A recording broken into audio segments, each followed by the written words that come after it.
This matter comes before the court at this time for a scheduled final hearing. Aaron Hargrove, are you still pursuing your petition for divorce in this case? Yes, sir. All right. I'm going to need to take some testimony from you regarding the allegations of the petition. If you'd raise your right hand at this time. You do solemnly swear that the testimony you're about to give in the matter now in hearing shall be the truth, the whole truth, and nothing but the truth, so help you God? So help me God, I swear. State your name for the record, please. Aaron Hargrove. Okay. How long have you been a resident of the state of Kansas? Since October and November of 2020. Okay. When and where were you married to the respondent, Tobias Seth Hargrove? In Colorado in June 28 of 2009. Okay. Are there any minor children from this relationship? No. Right. You've alleged in your petition that you and he are now incompatible. Does that mean you have differences you can't reconcile and that you need to go your separate ways? Yes, sir. And you're asking the court to grant a final decree of divorce today on the legal ground of incompatibility? Yes, sir. All right. Have you already split up your personal property? Except for the house that we are living in, we are fairly split, yes. All right. So there's some real estate here. And where's that real estate located? As far as our house or the Your land house. that we own. Okay, you It have is a, house and land then? yes. Okay, the house is where? It is at 520 Woodstone Place, Andover, Kansas, 67002. How do you propose that that real estate be dealt with? I have a list of assets that I put what I guesstimated the value of stuff to be. And as we split that up, I would like things to be 50-50 down the middle, and with just the house making things equal with what he gets and what I get. We watch Aaron formally step into a divorce hearing, confirming the marriage, the separation, and the lack of children. Everything feels routine until she drops the first hint of imbalance, saying the assets aren't equal. That single detail plants the seed of conflict, and you can already sense this won't be a simple agreement. So he has close to $100,000 more of assets than I do. So I would like to split up the house to represent that. Okay. Right now you're in the house in Andover? Yes, sir. Okay. Are you proposing that you keep it long-term? No, it is on the market now. It's okay. actually under contract and it should sell on June 2nd. Okay. All right. So your proposal on disposition of the proceeds would be what? I have a paper here that I tried to email, but apparently my work email will not allow me to email out. But I can see. I've got a fair amount of paperwork here, but I don't know what's easiest for you. The amount that we owe is owed to my parents. And so that would be some of the debt that we have. But basically at the house, I don't know if this is easy to read or not. That's what I came up with what Toby would get from the house and what I would get from the house.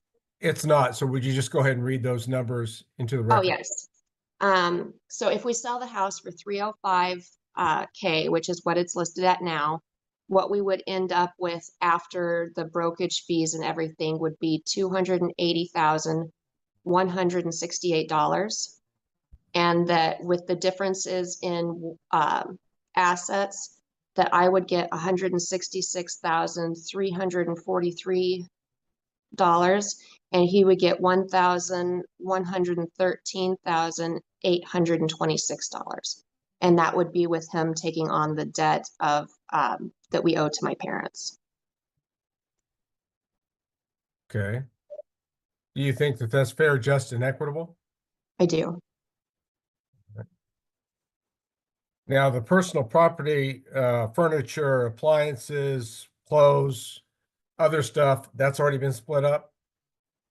Yeah. Or Okay. no? Okay. Cars and that kind of thing? Yeah. All right.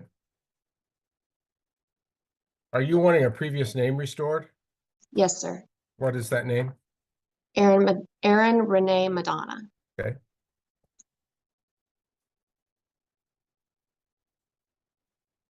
All right. Have you discussed this proposal with him before today? Yes. Okay. Did he agree to it? I'm not entirely sure.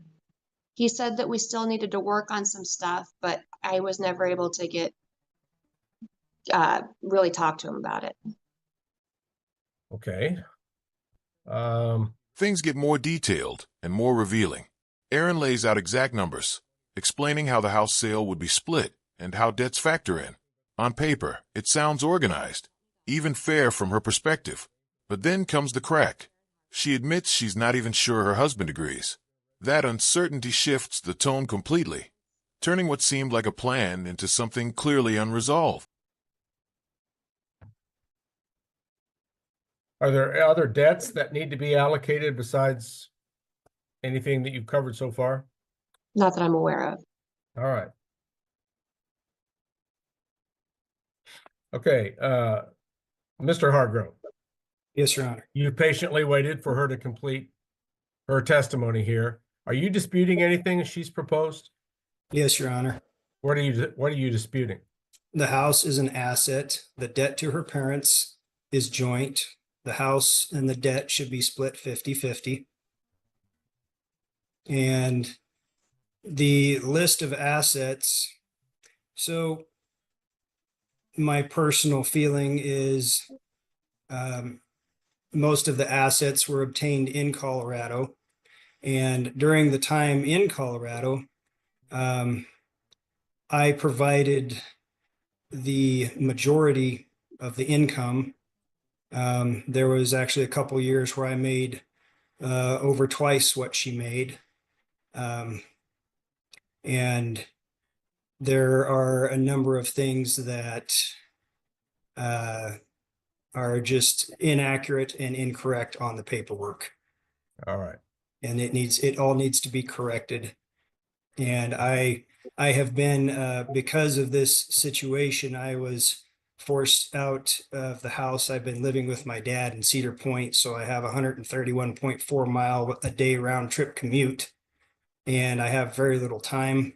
We were able to meet once for an asset separation meeting, and I felt it was constructive and we were making good progress, but due to time and schedules and her going on vacation, just a number of things. I was taking care of some things for my dad.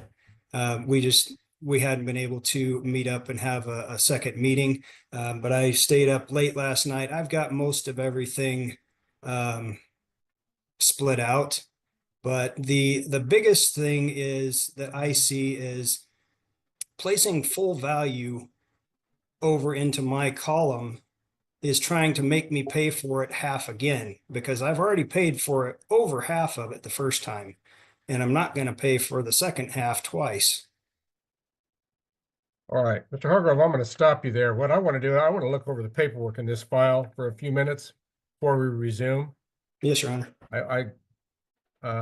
Things are a little more complicated than I anticipated here. I'll take a brief recess. Please stay with the Zoom meeting. Yes, Your Honor. And I will reconvene here in just 5 to 10 minutes. Okay. Okay. I'll All right. turn I'm off gonna the take- audio and video. Your All Honor, right. if that's okay. We'll take a brief recess at this time. Okay. As before, the court has now had an opportunity to look over the only and Tobias Seth Hargrove appearing as before. The court has now had an opportunity to look over the only domestic relations affidavit that's been filed in the case. Normally, when there are contested matters, each party files their own affidavit setting forth their views regarding assets and debts. I do have Aaron's that was filed some time ago. It identifies the income of the parties, bank accounts, household budgets, does identify the debt owed apparently to Aaron's parents, as well as credit card. and some other expenses. And then identifies the two properties, the Woodstone Place property and then Cedar Point. What's the Cedar Point property exactly? There are, I think, 4 lots. We bought it in 2 different sections. One was $1,000 and one was $700. Yeah, just small little properties that are all adjacent to each other to make one property.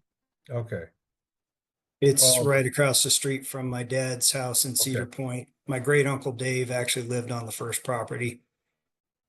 okay, It's a junk property, essentially. It's just a lot. okay. It does have wells.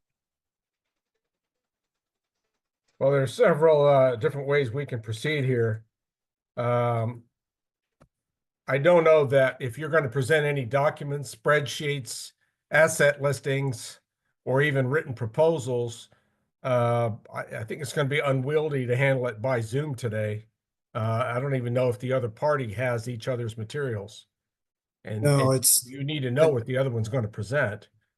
The other thing I could do is I could give you a breakout session, which is a private session that you two could talk while we're all here together. This part would not be public in any way, and I wouldn't hear it. But you guys could talk to each other and see if there isn't any way you can kind of narrow the gap here or even settle things. Do you think that's worth trying to do, Mr. Hargrove?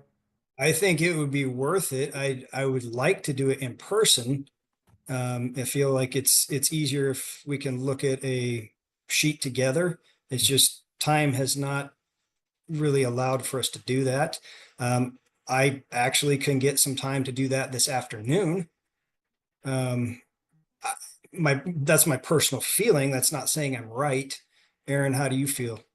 I would prefer not to get together with you in person. I have been trying to get this done with you for quite some time, and I don't feel that you are cooperating. I feel that I have been giving you information and you are withholding information from me to where this idea that we share the house 50-50 is brand new to me. Okay. Caught me off guard. Okay, before we go any further, I don't think it's going to hurt to put you two in a breakout room. Tobias Zoom. finally responds, and he pushes back hard. He challenges the fairness, claims inaccuracies, and brings up his financial contributions and personal struggles. The calm structure breaks into real conflict, forcing the judge to step in and pause everything. Even after that, no resolution, just more tension as both sides struggle to meet halfway. If you found this breakdown insightful, make sure to like the video, subscribe to the channel, and we'll see you in the next video. You're on Zoom. You both should be comfortable with that conversation. That Absolutely. part's not recorded, not publicly broadcast, and I don't hear it. So we'll put you in a private session, just let you two talk for a few minutes. And then when you're ready, come back on with your full video and we'll resume proceedings in court. Okay? Okay. All right. Thank you, sir. Let's How pause do we- recording and broadcasting, Mandy, and let's go ahead and put those two in a breakout room, just to allow them to talk and perhaps converse about the issues of the case. Court's in recess. Okay, am I setting you guys up in a breakout room? Is that what he said? Yes, yes. Yes, Yes. Okay, Two parties will be in a breakout room. sorry, it's cutting out on me really badly.